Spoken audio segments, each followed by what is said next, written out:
What up, world? Good morning. Welcome to episode 123 of the Blunt Talk Sports Podcast. MLB update, firings, and major disappointments. I'll be discussing that today. I'm happy to be here as always with you guys. Like, share, and subscribe. It helps the channel. You can check the Blunt Talk Sports Podcast out on YouTube, Apple Podcasts, Spotify, Substack, Patreon, and as well as on Podbean.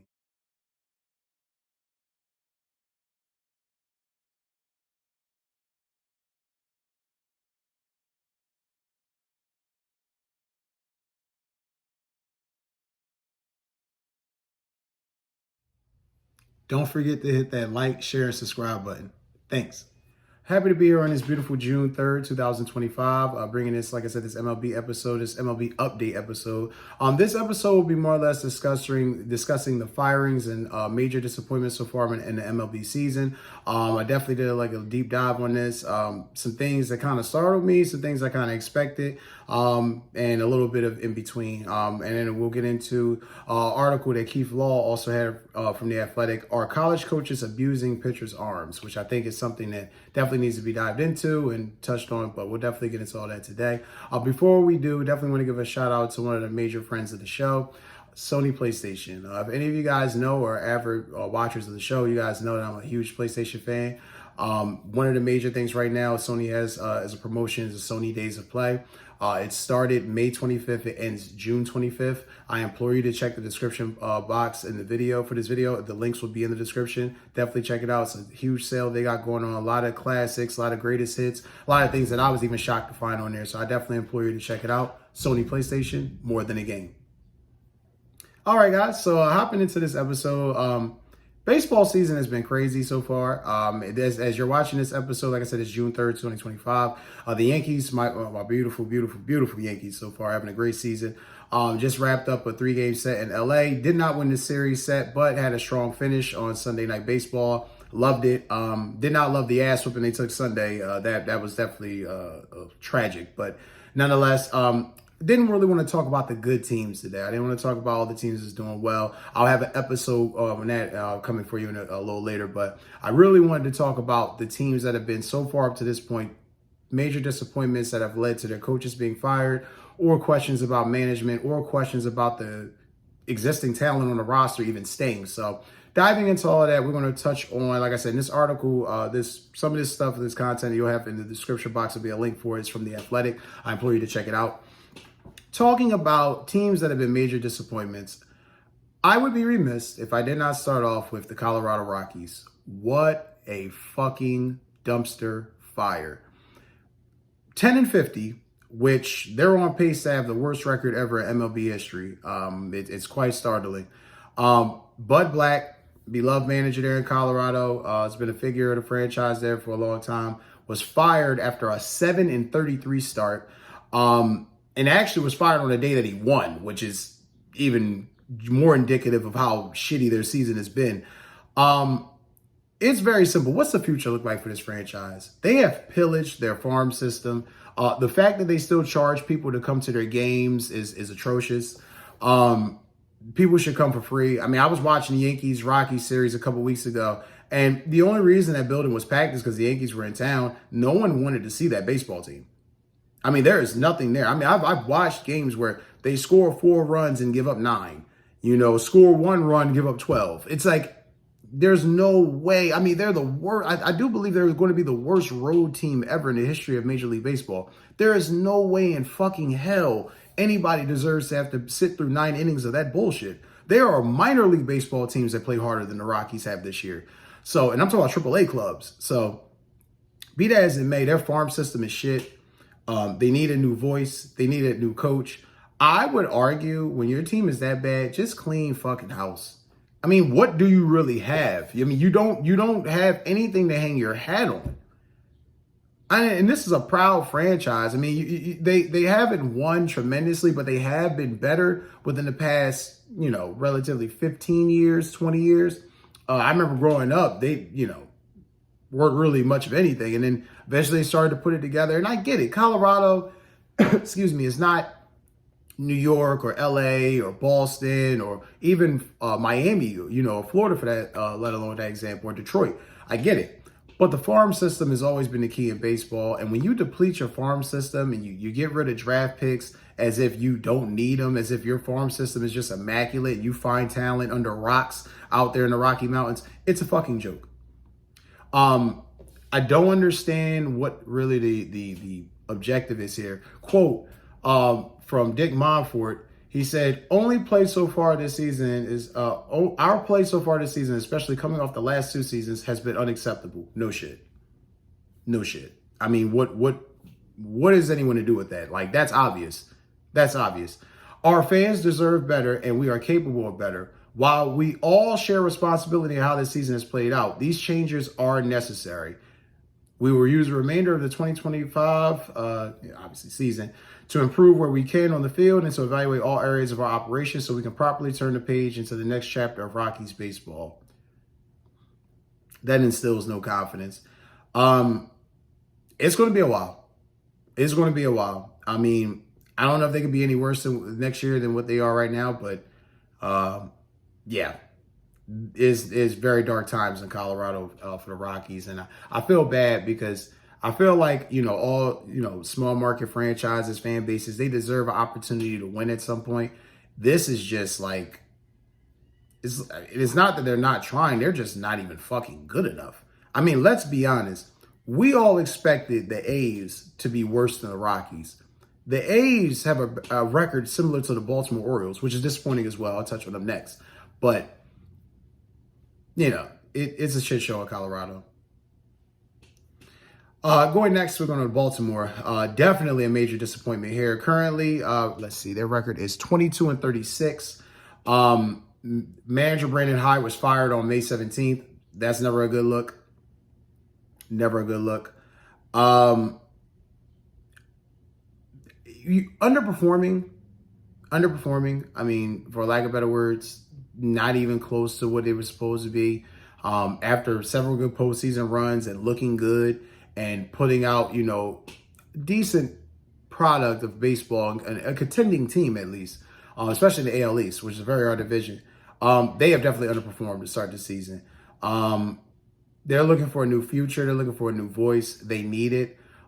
Their farm system is a little shot at this moment. However, it is a situation where Baltimore can get better. I think what happened was, honestly, there was a little bit of expectations of them to really usurp New York or contend really hard with New York. I don't really see how that was possible when you saw the moves the Yankees were making. You guys are seeing how Max Fried is playing this year. You see the moves that, and I don't even want to act like the Blue Jays made monumental moves, but they made, the AL East is a hard division. Even the Red Sox, as garbage as they are, they're a tough out. So you have to really make a huge push and leap to really contend in the American League. And I don't really feel like they had made those moves. And then to add further insult to injury, it's a situation where you're like, okay, even if you do make the moves, do you have the requisite talent to really beat those teams? And my answer would have been no. So I understand exactly what they're doing. It sucks that they're having an underachieving season for them, but I definitely feel like the fresh voice, the new voice, that will be something that can definitely help this franchise. And speaking of major disappointment, I actually got some breaking news for you guys right now this morning. Yankees closer Luke Weaver has a hamstring issue and is going to be out the next 4 to 6 weeks. So fucking sucks again for New York. Got another pitcher out, as if, we need pitchers out right now. So definitely some disappointing news there. But like I said, breaking news per ESPN and per The Athletic. I want to make sure I dropped that for you this morning. I give you guys an update. So my fellow Yankees fans, another tough one with another pitcher being out. But let's just hope these guys can figure it out. They're definitely going to have to spend some money in the pitching department to get some relief in there because you can't trust Devin Williams. He's been shaky as fuck. He did play better Sunday against the Dodgers. His last couple of outings have been a little bit better, but yeah. Definitely going to be interesting to see how that all plays out. But anyway, off the Orioles and the Yankees talk, AL East talk period. Let's go down to the Pirates. Oh, the Pirates. Oh, the Pittsburgh Pirates. First of all, 22-38 currently on the season.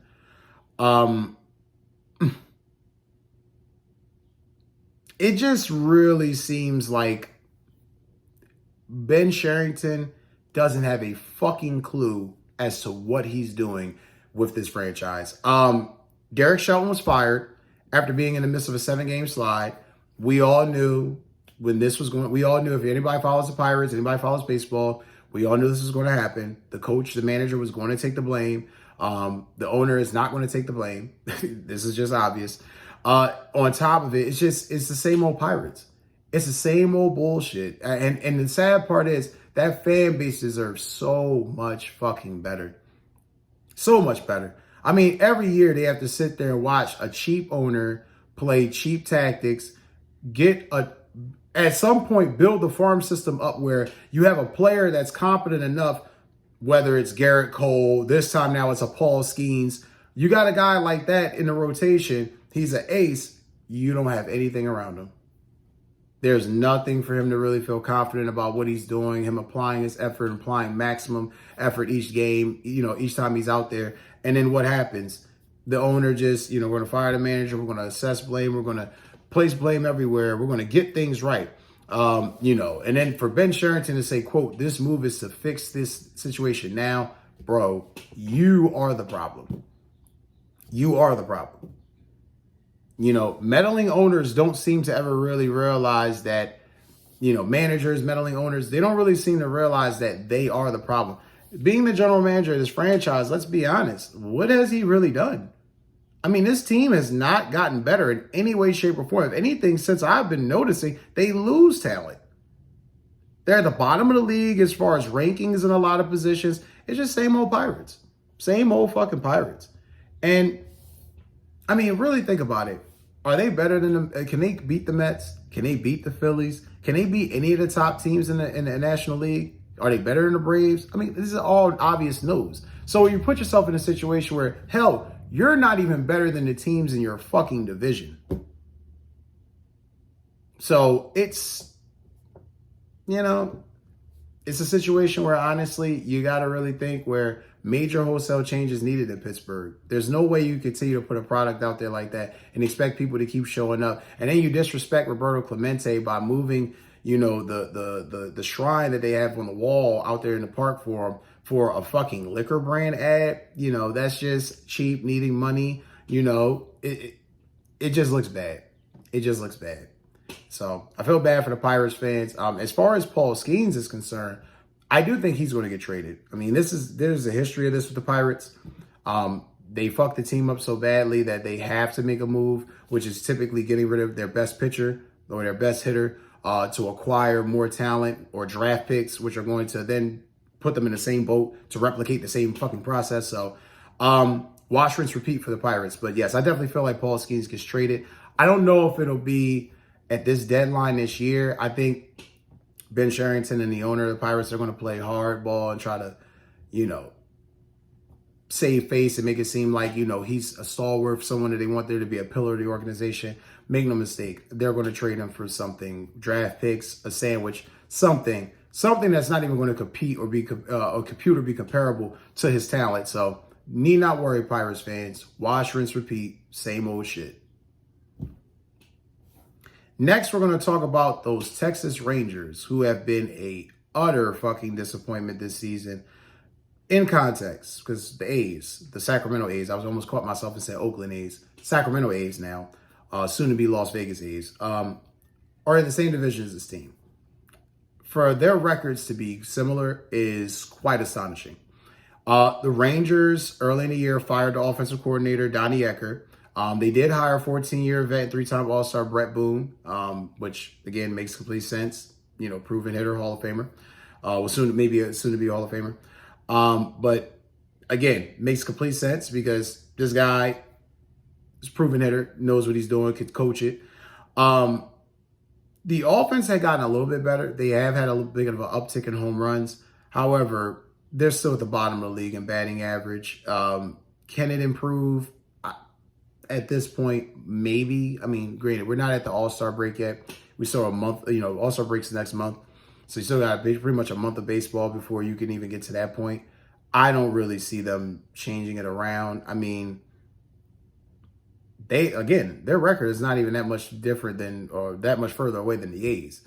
So that just gives you an idea how bad the offense has played for them this year. So I don't really expect much from the Rangers. Maybe in a year they'll be better, but this year I think might be a wash for them as well. Now we're going off to off-season free agents who have flopped so far this season. Now this one is kind of interesting because some of these names were names that you wouldn't expect to have had bad starts so far to this year, but nonetheless the numbers read out and are indicative of such. First, we're going to start off with Petealonso. This one I kind of expected. Petealonso already, as we know, was going through a back and forth contract situation with the Mets. They had just paid Juansoto a shitload of money, richest contract ever for a baseball player. Petealonso wasn't really feeling the love.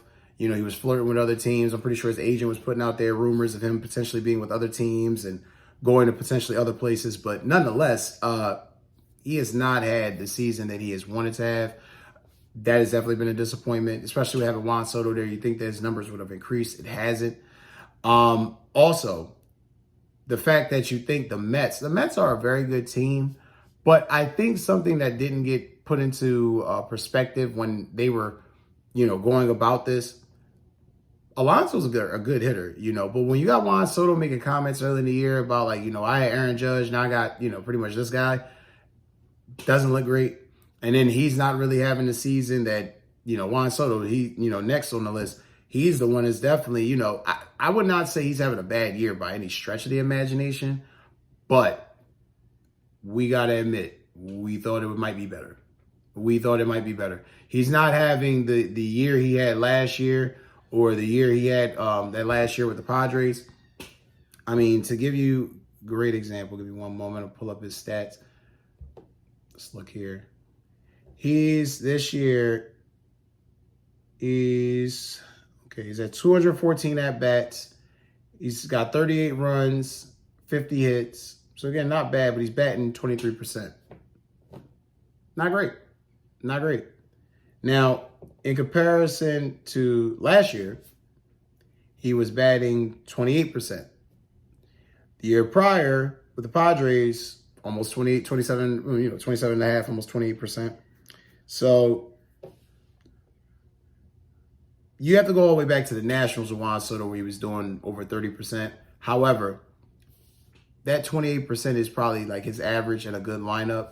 The fact that he's in this Mets lineup and he's expected to be the Lord and Savior, not really the numbers that they were really hoping for. And I'm pretty sure he'll put it together at some point. He'll go on a stretch where he'll just, go on a tear because that's Juan Soto. He's that great of a player. But I think he's definitely regretting a bit leaving the Yankees because he's realizing how good he had it being behind Aaron Judge and being able to get those timely hits that just put him in situations to hit home runs and get, timely possessions for the offense. So, bit of a disappointment. Not as much as Petealonso, but definitely a disappointment for Juan Soto. And just give you Petealonso's numbers right here real quick. Here we go. Of course, getting these stats via MLB.com. All right. And currently right now, he's batting. Now, his percentages went up. He's averaging about 28% right now. He's got 12 homers. Okay. So his percentage is going up some, which is great because they definitely needed that. His on-base percentage is 38%, so that's fantastic. OPS is 92%. So that, again, very good. Very good start for him now. He's kind of starting to fall into form. But I think he expected to have a bit of a better season. I think at this point, with Soto being there, he probably would have expected a bit of an uptick in home runs. Not really happening, but it is what it is. Corbinburnes, pitcher, signed with the Diamondbacks. What the fuck? I mean, you were talking, this guy's name was being reported in the free agent market. They were talking big cash, big shit. He was going to get a lot of money and it was going to be a huge thing. He has not really developed in the way they thought he was going to. And again, early in the year, All-Star break has not come about yet, but not great. Let me see here, pulling up his numbers. 1 second here. And it's a shame too, because he was one of the guys that was being reported where, and as they do every baseball season, when a guy comes in, he's definitely going to command top dollar. Leaving the Orioles, you expected him to really put up major numbers. looking at his percentage right now, ERA is not bad. It's 2.66. However, his record's 3-2, not good. He's allowed 49 hits. He's walked 26 batters, and he has 63 strikeouts. So innings pitched 64. He's played 11 games. WHIP is 1.117, so that's pretty good. And wins above replacement is 1.1, so not bad there, but not great for what they're paying him. Definitely expected a better percentage. Some of that's team, when you talk about win-loss, things like that, that's some of that's team, but he has not had the season that he is expected to have. And then, of course, Blakesnell, who signed with the Dodgers. And again, a lot of these guys, again, veterans that you expected really to kind of have, decent years and not really, struggle in any bit, but, did not play out as much. Blakesnell, again, looking at for the Dodgers this year. Now, ERA is currently at 2. He's allowed 2 earned runs, but he's looked shaky in some of those starts, in some of those games, to be quite honest with you, and some of the relief duty that he's been in, some of the games he's been in, and he's been injured, which has not really helped him any. It's kind of really put him in a situation where, and the Dodgers have it's been kind of weird. They've been dealing with injuries all year. I mean, it shows you how good of a fucking roster they got, that they just, they figure it out. But, just give you a quick update about his injury right now. And this is coming from the sportingnews.com. It says, quote, "I'm throwing from 120 feet now. It's coming out with no pain. I feel good. I'm excited. Threw a couple of changeups and shed a tear. Pretty excited. I can't wait. When I signed, I was so excited, and this is all I wanted to do. Having to wait, it sucks. It's a long process, but I'm going to go slow and make sure I'm ready so when I start pitching, I can get going and do my thing." So, really a poor start to the season. He started off the season with a 3.12 ERA, which definitely isn't good. But he's definitely going to be back in the rotation. A lot of this has been through injury, so I definitely feel like he'll be back in the fold soon once he's healthy. I definitely think there'll be some adjustments that can be made for him, but, sucks that he's been dealing with these injuries this year. And next, we want to touch on and it's kind of funny because this is kind of a player in a team that has been on this list. Rafaeldevers and the Boston Red Sox. If any of you guys have been following this situation at all throughout the season, it has been kind of a very wacky and weird situation. You got Alex Cora being accused of not giving a shit about how bad the team plays. You got Rafaeldevers pretty much saying he plays the position he plays. He's not alternating. All of this stems from them signing alexbregman in the offseason, who, I said one of the disappointments, forgot to mention, injured, has not played to the potential that he has since he left Houston. Definitely a major disappointment for Boston. It's one of those situations where you got this guy talking about he doesn't play multiple positions. They got to have meetings with him, where he says, quote, "They can't expect me to play every single position." This is not the Red Sox you're growing up watching. I could tell you now. And then you got Tristan Costas' season-ending knee injury, which really derailed this team, really set them back. It's a fucked up situation if you're a Red Sox fan. Quote from Rafaeldevers: "In spring training, they talked to me and basically told me to put away my glove, that I wasn't going to play any other position but DH. So right now, I just feel like it's not an appropriate decision by them to ask me to play any other position." Kind of crazy. And then you got Alex Cora pretty much taking heat, like I said, for people are kind of insinuating he's not really giving a fuck about the franchise, or he's kind of doing his own thing. Again, I don't really understand too much about what he could really do right now, because that team they're not talented enough. They're not even close. They're not even close to contending. So it's one of those things where I'm confused as to what did y'all really expect? Did y'all think that they were going to be contending for the NL East title? Did you think, I get it. You probably thought they would be better than what they were a year ago, but you got guys going out the season at injuries beginning of the season. What do you think is going to happen when you're already thin and you're paying one pitcher and you don't really have a lineup? And Rafaeldevers is a good hitter. Make no mistake. As a Yankees fan, I fucking despise the man because he stay getting fucking hits at Yankee Stadium. But it's kind of weird what's going on right now in Boston. And then, you know, the whole thing where they're kind of mad because, you know, he went to his daughter's wedding when he was supposed to. I mean, it's just, it's weird. It's weird. But that's the Red Sox right now. And here from TalkSox.com, want to make sure I give you an update on this, guys. Quote, and here's the article. I have it here on the screen for you. After a few months, is it time for Alex Cora to be on the hot seat? Yeah, so they're calling for his job.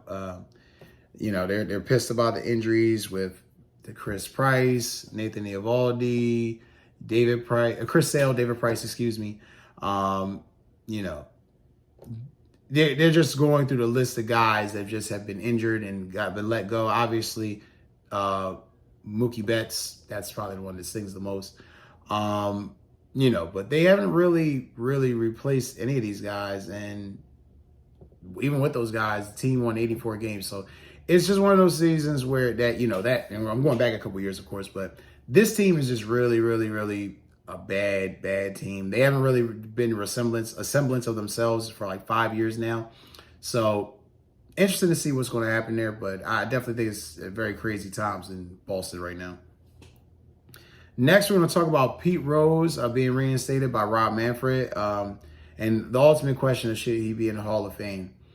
I personally feel like he definitely should be in the Hall of Fame. I think Pete Rose is one of the greatest hitters of all time. He definitely deserves the recognition. However, the way this shit is set up, I really feel like, you know, and then having the whole scandal with him dating like a 16-year-old girl, 17-year-old girl back in the day for whatever that was, I just feel like they're going to hold it against him. They're not going to talk about his play. They're going to put in the other mitigating factors.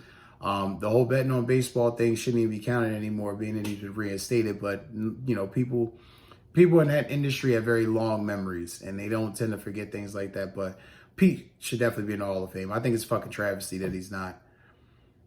And last but not least, I wanted to make sure I touched on this article. This one, you know, to end this episode, it was an article by Keith Law, per The Athletic. Are college coaches abusing pitchers' arms? Now, that's something that I didn't really think about too much because I kind of, you know, put it in the back of my head and kind of thought like, not really an issue or anything to really think about because, you know, they're young guys. You know, they're trying to earn their keep, you know, earn their name, earn their stripes. You know, they're not really concerned with, you know, getting injured or anything because they're trying to make it. Well, I'm glad that I read Keith Law's article, and I implore you. It came out actually on May 26th, so it was about a week ago. I definitely implore you to read it. It was a great article. But they're making moves towards farming out some of their player development of college programs, eliminating short season leagues in 2021, and quite possibly pushing to eliminate another level of the minors in the next CBA agreement. And I agree with him. It's a terrible idea for the sport. But, you know, he was basically saying about how one of the major setbacks is college coaches can't be trusted. You know, he talked about AJ Colarusso, who's a junior pitcher right now at Boston College, who's a big name prospect that's coming out. You know, and he talked about how these guys are getting overused. You know, the injury risk is increasing. You know, quote from here. He shows you Colarusso doesn't throw very hard. He sits 87 to 89. And it's not a high effort delivery. But the issue with overuse is fatigue, which does come into play. Elbow, shoulder, you know, it does, you know, possibly happen. The usage blew past the MLB pitch smart recommendations for a pitcher his age. So by the league's recommendation of a pitcher's his age, Boston College has already blown past this. For mind you, on working on 2 days of rest, maximum of 60 pitches, so no more than 60. Even though numerous studies have shown that pitching too deep into games, violating pitch count recommendations, and acute spikes in workload significantly increase the risk of injury. They don't give a fuck. They don't give a fuck. So to give you an idea how bad this is, and you see it there on the screen, they also recommend a maximum of 120 pitches in any game for a pitcher aged 19 to 22. So understand, Boston College is not the only team doing this. There are a lot of colleges doing this. You mentioned throughout the article, Austin Little Rock, Mercer, Abilene Christian, you know, Gonzaga. There's a lot of different teams overusing their pitchers, ignoring the pitch counts, ignoring the warnings. And then what happens? The MLB gets these guys, expecting these guys to be aces, top-notch aces, and they're young getting Tommy John surgery. or they're young with blown out elbows. They're not even, if you're not even following the rest day schedule like you should, how the fuck are we expecting these guys to be anything by the time they make it to the majors? So essentially, these colleges are not really taking care of these pitchers the way they're supposed to. You know, think about this. You got guys going out there, weather's iffy, because you got to remember, college baseball, these guys you're probably playing in towns and areas where the weather is still, I live in Atlantic City, New Jersey.